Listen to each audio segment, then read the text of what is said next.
ó ṣẹlẹ̀ àwọn agbébọn jíyàwó àtọmọ aṣòfin Kwara kan gbé lọ.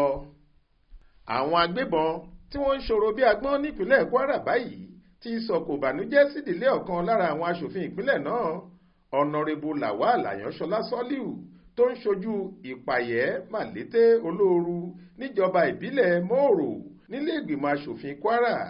Níṣe ni wọ́n palẹ̀ ìyàwó àti méjì lára àwọn ọmọ rẹ̀ mọ́ nílùú Ṣàó níjọba ìbílẹ̀ Mòrò tí wọ́n sì jí wọn gbé sá lọ lọ́jọ́ ajé Monday ọjọ́ 16 oṣù kẹwàá yìí.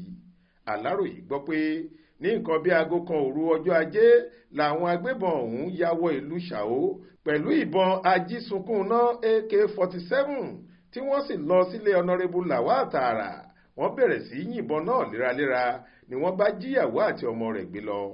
Ẹni tọ́rọ̀ náà ṣojú rẹ̀ ṣùgbọ́n tó ní ká má dárúkọ òun sọ pé níṣe la bẹ̀rẹ̀ sí gbúrò bọn láàrin ìlú làwùlàwù ká tó mọ ohun tó ń ṣẹlẹ̀. Àwọn agbébọn yìí ti lọ tààrà sílé aṣòfin Lawal wọ́n sì jíyàwó ẹ̀ àtàwọn ọmọ méjì gbé lọ. Ọ̀kan lára àwọn ajínigbé náà ti pe ọ̀nàrẹ́bù tó sì ní àwọn ìyàwó àti ọmọ rẹ̀ ń bẹ lákàtà wọn, ṣùgbọ́n àwọn ò tí ì fẹnukò lórí iye tí àwọn yóò gbà gẹ́gẹ́ bí owó òtúsílẹ̀. Agbẹnusọ iléeṣẹ́ ọlọ́pàá ìpínlẹ̀ Kwara Àjàyí Ọ̀kásánmí fìdí ìṣẹ̀lẹ̀ yìí múlẹ̀. Wọ́n láwọn ti bẹ̀rẹ̀ ìgbésẹ̀ tó yẹ lórí ẹ̀ láti dóòlà ẹ̀mí àwọn tí wọ́n jí gbé.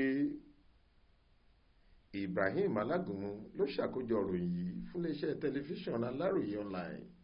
Faith Adébọ́lá ló kà á sétí ìgbọ́ yín.